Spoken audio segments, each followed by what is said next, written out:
Well, James, we met in Middlesbrough, and what I found really interesting about your work, you've been coming from an architect's background and me coming from a visual art and filmmaker's background, both of us being from Northern Ireland. But there's a couple of things that maybe we could talk over in the next 10 minutes somehow.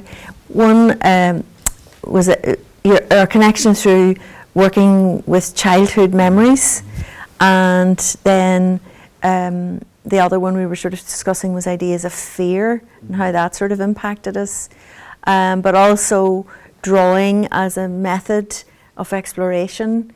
But I think more interestingly, maybe for a lot of other people, is our very different backgrounds. Yes. You know, and others' perceptions of that, and maybe reasons why we didn't stay in Northern Ireland initially.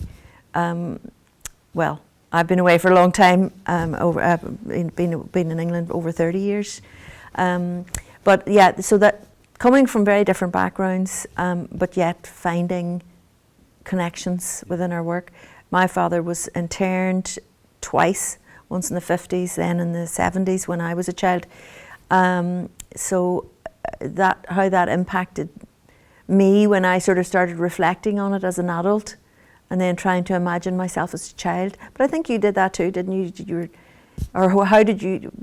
When did that come to you as a? Yeah, I think that's right. I mean, I think in my case, I remember doing, well, if we look at drawing more specifically, I think I would probably spend too much time in my bedroom drawing. I mean, that was the kind of main area, I suppose, that I would go to. And although my circumstances weren't as extreme as yours, probably, I was in a kind of environment where a security risk was quite prevalent. There was always a kind of danger, I suppose, or a sense of fear that something could happen. And this is something I think that's been universal to lots of people who've been involved in this network, actually, is thinking about those everyday actions which were affected or blighted somehow purely by the tremors of the Troubles. And I suppose in particular for me was thinking about even the visual images which were coming into my room at times, the old anti-terrorism adverts, for example, but also having a father in the RUC at the time and having to go through the motions of checking the car for bombs and, you know, before going to school. I think those everyday occurrences probably did find a way of coming out of me through creative action or creative process. And I think certainly in terms of drawing as well as a child. And I talk about the bedroom because the bedroom was the main locus of where I would do those drawings and spend quite a lot of time working on them. Yes. And when I think back to the drawings themselves, they weren't necessarily, say, normal childhood drawings, I suppose.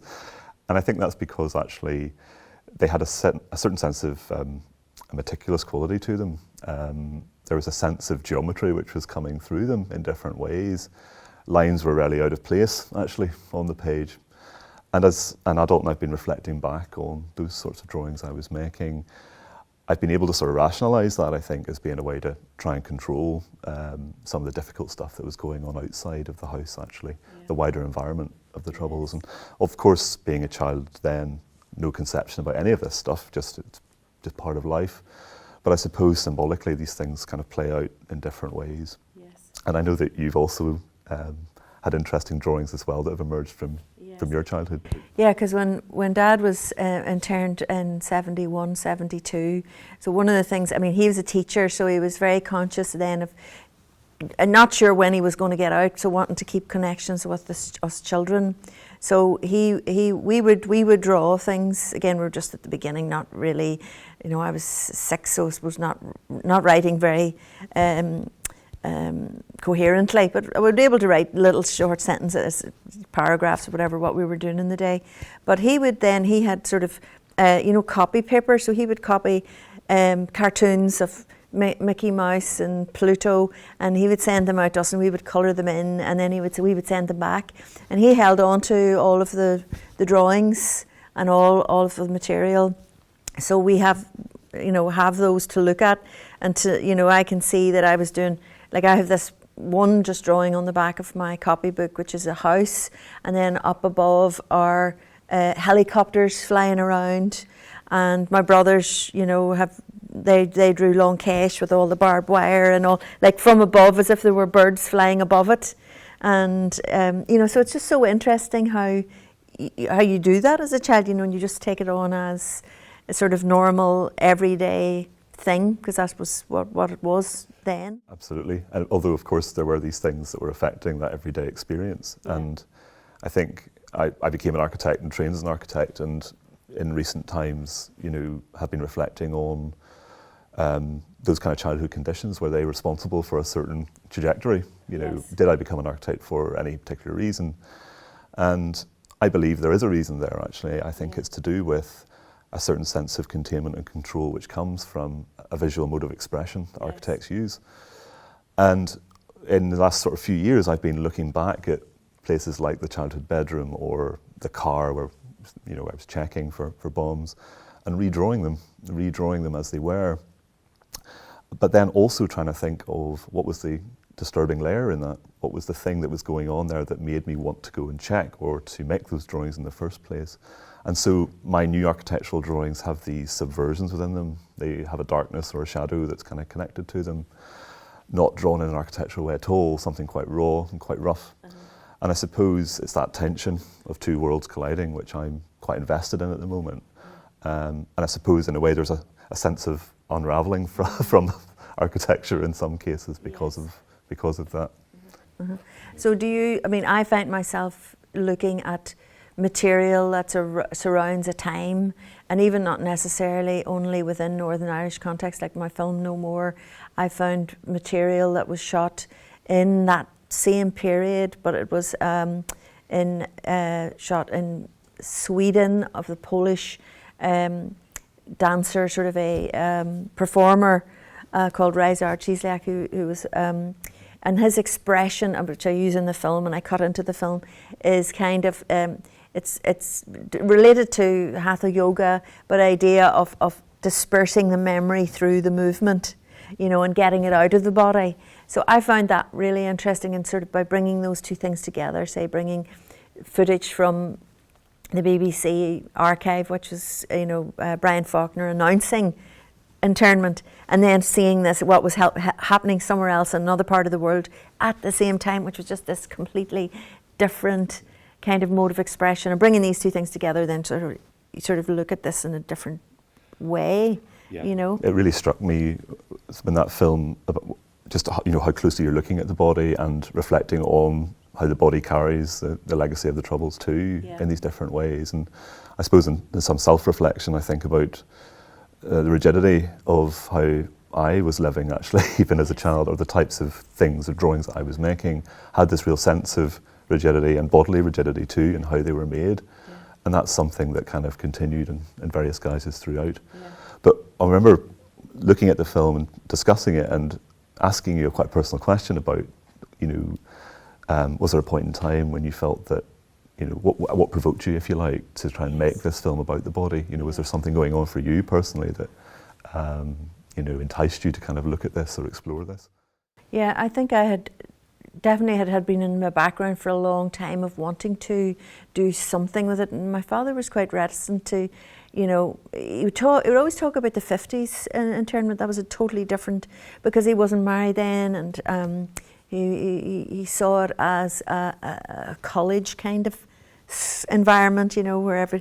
And again, you know, I said as a child, I thought everybody's father had been to prison, because, you know, that's where you went to learn things about yourself.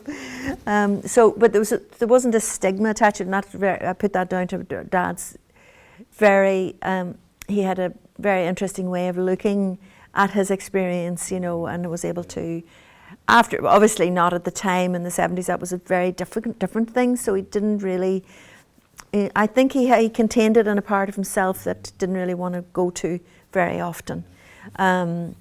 But in saying that, I felt, because it had an impact on the children, you know, on all of us, I sort of felt there was something there that I needed to address somehow. I didn't know how, and that took a long time. So I found that footage of Ryszard Cieślak like 10 years, maybe more than 10 years before I used it.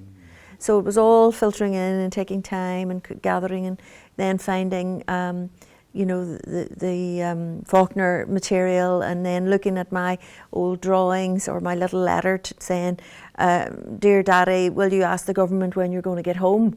You know, things like that, those kinds of. So then all of that sort of started to filter in, and I thought, oh, I can do something with this. But one of the other things, which was the main motivator actually for that piece, was a sound, because I realised the movement that he was doing was. I started to think, what is that sound? He's moving his hand down, he's doing this. And I put in an opposite sound to it. So it was like there was no sound because it was in the air, but I was finding a sound of a tight drum or an elastic band, you know, pulling. There was a tension. So I found that as a way to get into it, because it seemed like we had normal lives in so many ways. You know, we weren't living under the conditions of constant, you know, bombing or whatever, but there was always this threat, and there was this always somebody had been killed overnight, or there was this, you know, somebody else had been kidnapped, or so there was always this tension and always this thing going on that you only see once you're away from it or removed from it a little bit more, and that's eventually it sort of has to come out. Yeah, I think that's it. I think that's exactly right, and I think. For me, as I said, you know, I think it's only been the last few years that I've reconnected with Northern Ireland, and I believe, you know, as many of us have done, left the country quite young and never looked back, if you like, but now are looking back, you know, and I think there comes a time when either something isn't quite right or things aren't moving in the direction you'd like them to, therefore we might have to do some introspection in order to, you know, make progress work or to move forward. And so, you know, for me, that's been very much about looking back and thinking back properly about these conditions that, you know, I was experiencing and went through. But I think one of the other, which has been really good about this series and being involved with it, is this kind of thing where things aren't black and white. You know, again, that's very clear as we move through, you know, so what pigeonholed as being a nationalist or pigeonholed as being a unionist, or this is Catholic, this is Protestant, and then you start opening it up and there's so much more there that is not, it can't be fitted into those very narrow frameworks, and you start seeing actually it bleeds through, you know, to someone who is, somebody might see you as an exact opposite and say, gosh, you know, your family were in the RUC, my family were, you know, interned, you know, from perceived, but there isn't that clear cutness, you know, and I think that comes through in creative practice more. You know, you can see it more. There's more interrogation of it, and that's what I personally get an awful lot out of when I, you know, hear about your work, hear about Gail's work. You know, other people who are exploring ideas of, I suppose, memory. I suppose so, yeah. I think that's what it is. And I think, in a sense, you might even classify it as traumatic memory in some cases, you know. And but I think for me, it's about how do things transform once you're engaging with those issues, you know. Do you move beyond them at some point, or do you go forward? And I spent a lot of time rethinking spaces of childhood within a domestic setting, you know, and I think at a point it becomes, well, I kind of want to leave the house, you know. I want to get out of that house now because I've been there too long, you know, that kind of thing. And so there's a kind of world that's opening up from having gone through that study, I suppose, now. But yeah, as I say, I think it's been necessary to go back and do that work for lots of reasons. And I remember being so stuck with the drawing I was making probably about 4 years ago on a train, because I used to commute between London and Newcastle, and thinking of how, looking back at all the drawings I was making, were just these really austere boxes. I can't describe them any other way. Purely austere geometric forms, and realising that I always struggled to really talk about them meaningfully. I couldn't grab hold of them. There was a disconnect between the things I was drawing and how I felt internally, or what I had to say about them as an internal response. And so I did a quick study by looking out the window of the train and tried to draw the experience of what I saw. And of course there's this parallax effect that happens, and this got me onto other studies later on, which I talked about in the last presentation. But it also kind of triggered this idea that what I'm really looking for is a way to draw the interior and the exterior together, this internal feeling with the external world, and that's something that is incredibly hard within conventional architectural drawing. It just doesn't really work. And so looking for these other ways of doing it, and actually the way that I did it was to try and think about, well, how do I feel, and where do those feelings come from? You know, I have to go backwards, I have to think about the origins of these things actually. And with that comes a sort of transformation of practice as well. So suddenly the drawings weren't as meticulous anymore. They became quite rough and raw, quite bad actually in some cases, sketch-like, very different to how an architect might actually conventionally sit down and make a drawing. But they've also taken on this other life as well, because they become these quite unique, I suppose, documentations of Troubles' life, or life during those last phases of the Troubles before the peace agreement. And I'm quite proud of them for that, you know, because I feel that as an architect, I think it's quite an uncommon thing to look at and reflect upon.